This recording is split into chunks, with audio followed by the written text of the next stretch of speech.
They've raised around £745,000 in seed funding, been through Textiles London, built a community of tens of thousands, and now sit squarely inside the UK's AI upskilling conversation.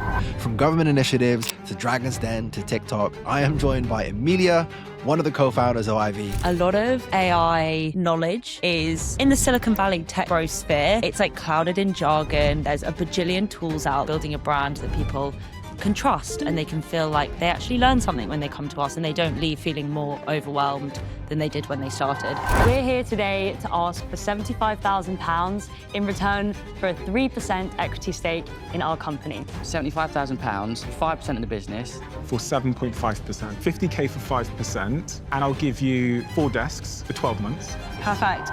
All brands to think about like what that organic content strategy is, and just like really try and get your founder in front of the camera, because otherwise you're just a logo on LinkedIn. Get out of stealth mode. No one's going to steal your idea. But my favorite quote is from our investor, Steven Bartlett, and he says,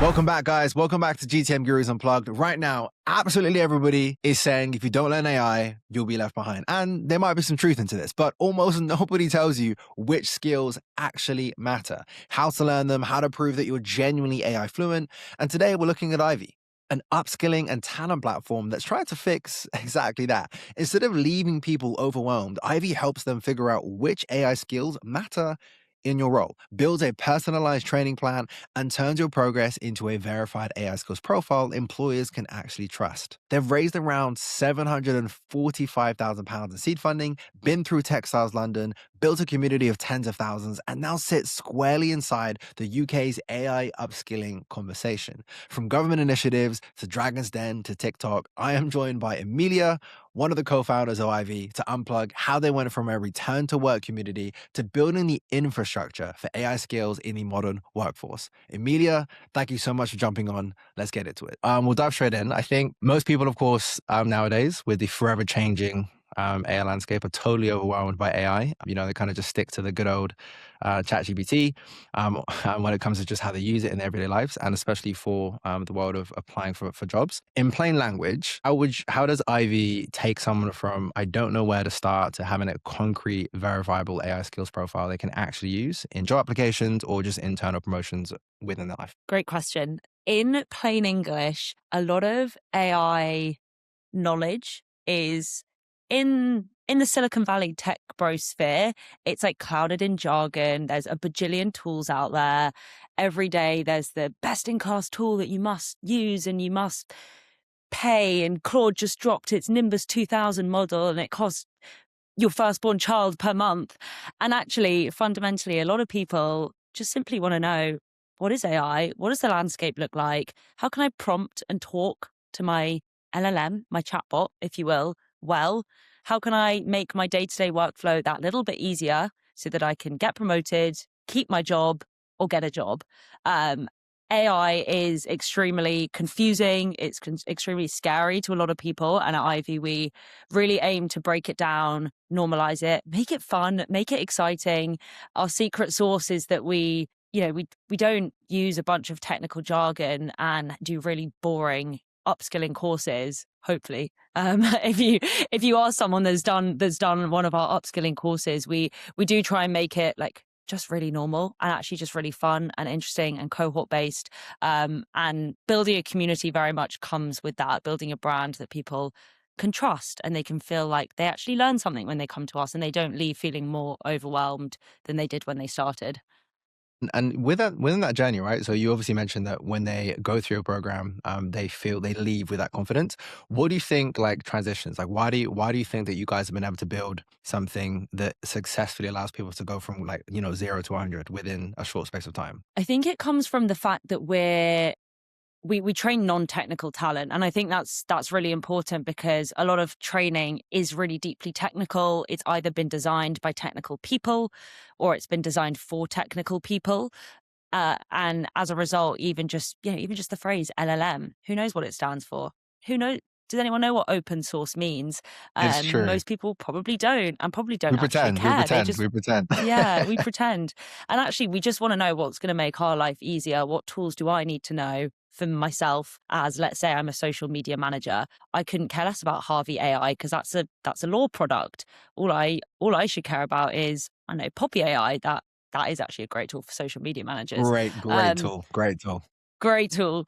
And it does definitely come back down to that. And I think that does stem from the fact that our team, our educators, are non-technical, if you will. So we understand how to talk about it because it's how we talk to ourselves about it, and it's how we learn as well. And so we learn and then we teach, and that seems to be working. And it compounds, right? And I think what's amazing is that, speaking from, I guess, the outside looking in and looking at the content you guys are producing and how you guys explain things, I do think you do an amazing job at like simplifying the complex. And I think within the world of tech in general, that is where most brands typically like go wrong. I appreciate within the world of enterprise, there are certain jargon that we need to use. But as you said, everyday people, the masses that are using and engaging with this product, if you can like simplify it so that a 5-year-old can understand, you're never going to have an issue selling or promoting or pushing whatever product or service you're looking to put out there, or just position yourselves in a way where you can get more opportunities down the line, right? So I think because you understand it on a deep level. I think naturally you guys didn't always start within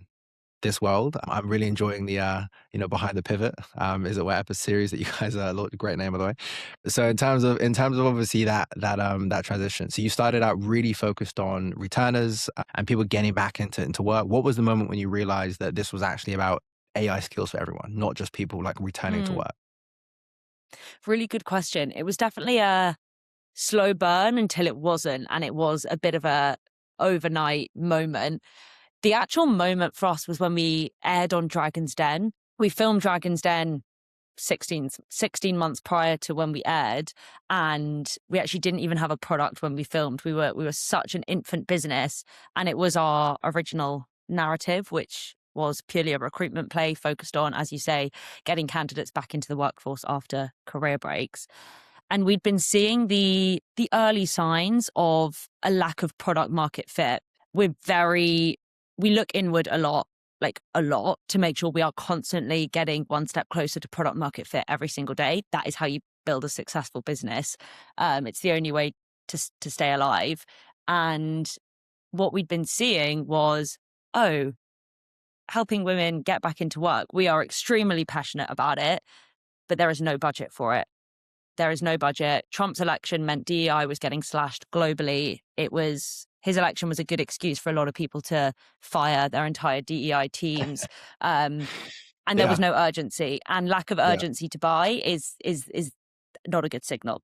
So that was kind of happening in the couple of months prior to our Dragon's Den airing. And then we aired, and it was phenomenal for candidates, but we just did not see that revenue come through the door. And if you can't get revenue through the door being broadcast to 8.5 million people on BBC One, it's not a good sign. And so that was and then straight after I went to San Francisco, incredibly well-timed trip to just chat to people in the ecosystem, talk out this idea that we had about where we were going to take the business. And that trip just solidified it. I mean, the conversations I had there was, this is exactly what we need to be doing. We also looked at our own data as well, and we realized that any form of content we were putting out to our users about AI, 400% more engagement, 400% more people would join, people would pay for it. And we were like, okay, this is clearly something that's very pressing. The next test was seeing if companies would pay for it. And the resounding answer is yes, they will, because it is the number one priority for companies right now. And I think there's a lot of things that you said in there that I think are amazing that I definitely want to unpack. I think the first thing is that openly admitting as well, like going in front of that many people on live TV and there wasn't a product market fit, right? And there wasn't that traction that I'm sure you initially had hoped you would have gained.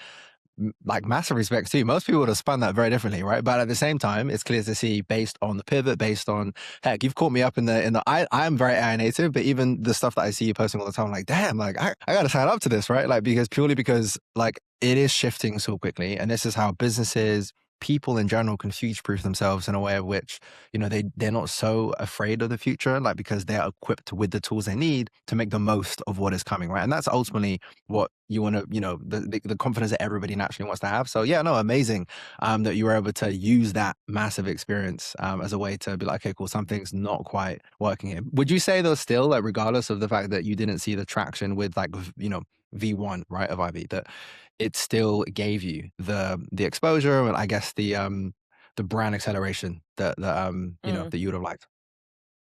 It absolutely did, and we still fundamentally are solving a problem still for this cohort of people. We are helping them in a bigger way than we ever could have by just focusing solely on that one cohort. And our early users know that, and they thank us for that, and they're saying thank you for expanding, thank you for pivoting, because you would have died as a business, whereas now you can actually help me get a job. Yeah. But I don't think we would have been as successful had we not started where we started and been able to build a really loyal early user base and also have a lot of early brand visibility. Because by the time we launched as an AI upskilling play, people already knew us. You know, we already had a fair amount of brand equity. We were already making waves, if I may say so myself, in the press and on socials. And so we didn't have to start from zero. And I think if you were trying to build an AI upskilling company today from zero, a lot of people are now trying to do that. So it definitely helped that we could leverage what we'd done so far, for sure. And it also meant that we had a lot of women as well in that was predominantly our user base. And so what's great, just from a personal perspective, we are a platform for everyone, is that we have loads of women learning AI, and you actually don't get that in any other learning environment. It's still pretty tech bro out there, and that's something that we're definitely really proud of. And again, wouldn't be the Yeah. case if we didn't start where we started. Yeah, no, I love that. I do love that. I do agree. Like the tech bro world is it's an interesting world, just full of delays. I know I'm currently wearing one right now, but basically, no, I love that. I really love that. I'm glad that obviously, yeah, you guys are seeing that fulfillment there, but at the same time, you know, you made the pivots that people were actually, you know, wanting. You know, you're still able to obviously retain that user base that you've built from day one, which is fantastic. Would you say like that now you guys have made that transition? You know, it's people very much understand where you guys are, what you're looking to do, as it were, is like clear to everybody. Would you say? That's a really good question. The short answer is not yet. I think we definitely still have a bit of a hangover effect because we only just announced it formally about a month ago, actually less than a month ago when we announced our seed. So we're doing a lot of work to make sure that we are formally on new narrative. The biggest ball ache is SEO. Like we really doubled down on SEO from the beginning, and it's now kind of we've shot ourselves in the foot a little bit because a lot of the keywords that Google knows us for Associated are with. related to our old narrative. So we're needing to Yeah, basically churn out a huge amount of content to I get see. back I to just square one. complete side point. So I'm digressing here, but it's just super interesting. Have you ever like review like potential like Reddit plays in terms of like just spamming, not spamming, but like just being part of the conversation, right? The keywords that you want to be associated with, something that we're looking to do because we have absolutely zero SEO, and it's one of those things where to accelerate that process, it's like just hit Reddit hard for like 3 months, and it'll Yeah. massively grow your SEO as well as your like AI, it's like AI SEO as it were, like, and you know, in terms of like Yeah, LLMs, yeah. GEO, right? Like in terms of like your the summaries that kind of come up? Like, is that something you guys are looking into, or is it a case of you're just kind of taking the more traditional route? Yeah, no, Laura on our team, she is like the GEO queen. She knows this like the back of her hand. And yeah, Reddit's a huge play because Reddit's, I think it's about 40% of the LLM weightings are Easy. pulled from Reddit.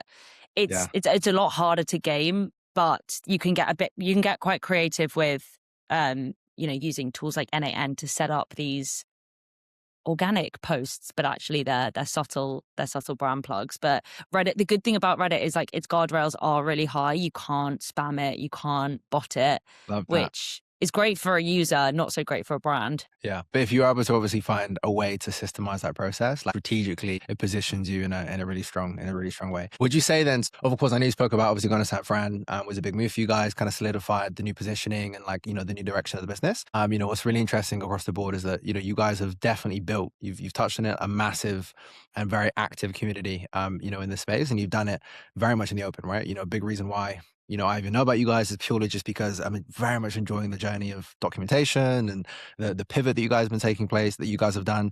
Would you like sharing wins, experiments, even like product thinking as you guys go? Would you say that the current method of growing this community or your community right now is uh, that's changing like as you guys are evolving? Because I know, for example, lead magnets are a big thing that you guys do, which I'm a big fan of. You get tons of engagement, as it were. I'm assuming that's where that 400% plus engagement kind of comes through. Like, what's the current play that you guys are seeing the best return from, in terms of all things brand and marketing? Great question. We definitely double down on organic content from day one, building out loud. We're very much a founder-led brand. I think that has to be the play in 2026 because the barriers to building are so low, which is great for entrepreneurship, but not so great for standing out amongst the crowd. So I definitely, implore all brands to think about like what that organic content strategy is and just like really try and get your founder in front of the camera, because otherwise you're just a logo on LinkedIn. But for us, organic socials is our number one driver. We're biggest on LinkedIn, followed by TikTok. Instagram's traditionally been really hard for us, though. Literally over the last month, we're getting there in terms of the algorithm. But we don't do any paid marketing yet. So it's all organic content. I want it to remain that way for as long as I can. I'm like allergic to giving Meta my money just because I'm not a paid ad expert. So I just don't want to burn cash. But yeah, to your point, our funnel is, we offer a lot for free: playbooks, toolkits, free webinars, and that's the top of our, that's our acquisition strategy. We bring users, teams into our ecosystem. We show them the proofs in the pudding. Join one of our sessions. Hopefully, you can see how good it is, and then if you want to go deeper, you could purchase one of our core series. And in terms of what's interesting is that, especially as you highlighted within the world of like all things AI today, like for entrepreneurs, you can ship a product exceptionally quickly. I saw a video the other day from I think a head of growth at Lovable, and she was saying that like they don't do a ton, interestingly, of like paid social or like the traditional methods that people like, tech giants would normally use to grow their business. Like their biggest growth lever is also just organic social. And it's super interesting. You've got a company that size who's saying exactly the same thing in terms of like what you're saying in terms of like organic social. In today's market, it is the only and best way to, I guess, intentionally and sustainably grow your business, because otherwise you are going to just be burning through cash. To simplify it, right? You mentioned about founders getting in front of the camera. How would you streamline that for maybe, let's say, new startups, or even people who've been in the game for a while and they're nervous, they don't necessarily know how to build in public? Because you guys do it in a really tasteful way. I think there's like many ways of building in public. Some of them are great, some of them aren't. Like what's the playbook? Like how would you simplify this for somebody listening to in terms of like, hey, I want to copy what you guys have done? Yeah, I would genuinely say copy what people are doing, and it can be as simple as that. Now, don't plagiarize our work, but there are some fantastic brands out there that are building out loud. We're building out loud. We're not the only one. Lovable's a great example. It's not just their founder, Anton, but Elena, the head of growth, all of these like employee profiles on LinkedIn. Perfect Ted's a great example. There's an electrolyte brand called Salt. And you can really gamify it by putting these brands and the content that they produce into an AI tool like Poppy to use as inspiration, and then it can produce content that is very tailored to your brand and your message. But it, essentially jumps on what's working for others. You can use something like Poppy to go onto Ivee's Instagram, pull up our best performing reels, and then turn that script, basically, take the anatomy of the script and plug in your brand messaging. And it's absolutely not a copy, it's inspiration. It's what all creators do. That is the creator economy. And so because the biggest barrier, if you don't enjoy content and you don't enjoy socials, is ideation. You can't come up with the ideas. You can't then sit behind a camera and film them. You can't write scripts. Of course, it's not for everyone. So you can really utilize some of these tools, like Claude's great as well for script writing, to take that burden off you, because you just need to make it as easy as possible to sit down behind a camera with a script, read it, talk it, and then you could get someone to edit it quite cheaply. There's a lot of great talent out there that can edit. I think it's interesting because it is the biggest growth playbook for 2026. Most people understand that, but again, it is that barrier to entry. Like there's too much friction. So like finding tools like Poppy and others like definitely help remove it. And I think the biggest question we always hear with a lot of our partners is always the case of how much is too much. Like when it comes to sharing, right? And I think how would you say that you guys find that balance? Like when it comes to what to share, how much to share, how much to give away for free? Because as you highlighted, you give away a lot for free. Like how do you balance that? Great question. Also, to answer something else on your previous question, our second hire was Abby, our social media manager. And I think that says a lot. We hired her before a sales hire, we hired her before a marketing hire. Yeah. And that actually, I think, is actually very important to mention because that shows how our strategy was double down on socials and the results will come. And we'll hire a salesperson when we have sales, Yeah. I'm not going to Yeah. hire a VP of sales when we haven't made a penny. Yeah. I'm going to build a brand first. To answer your second Reminds me, question, brother, which I I've need to kind hire a of social media forgotten. person because I'm drowning in Yeah. definitely the social media manager. No, the second question, sorry, was around like how much is too much, right? Like, we hear it from our partners all the time, like about building a public and what's give away for free. There's always, especially in certain industries, there's this like, I don't want to let people know that I'm working with this person because if I do, then like, our competitor might come and steal them from us. Like we hear this all the time. It blows my mind, right? So like, what advice do you give to like either legacy businesses who've been around for a long time and they aren't leveraging this new era of media, and then like startups who are just not quite sure like how much they should be sharing of like their building public? Yeah, great question. So for startups, first of all, get out of stealth mode. No one's going to steal your idea. It's hard to Yeah. build a company. It's hard to raise money for a company. Start posting as early as you can, for sure. That's my number one piece of advice. Like our content was trash when we started, like laughably trash. But my favorite quote is from our investor, Steven Bartlett. And he says, embarrassment is the cost of entry. And it genuinely could not be more true. You will need to be embarrassed by your early content. Your first month of posting might not be great, but the algorithm won't show it to anyone. So it will get 2 likes. So what? Every time you post a piece of content, you learn something. You learn what works. You learn what the algorithm likes. You know what your audience likes. The higher velocity you post, the quicker these learnings come to you. The more you delay it, you'll never know. So it just start is my piece of advice there. For larger organizations, I would definitely hire that content Yeah. person. You see a lot of these FTSE companies, they're now hiring a head of content for Yeah. their CEO. And that's a very smart role to hire for because the CEO cannot probably manage her or his socials. That's not their job. Their job is being the CEO of a FTSE company. And so that's where I very much think bringing on like socials expertise is the play. In terms of what to share, for early stage founders, the rawer the better. That's my learning. Of course, that's my opinion. But when I post videos or photos of me crying, it resonates with people. People don't like seeing the highlight reel. The reason people buy into you as a founder and a brand is by seeing the journey. And, you mentioned you've been following our Behind the Pivot series. Like, I'm not necessarily proud to put that out and say our original idea sucked and no one wanted to buy it, so we're pivoting.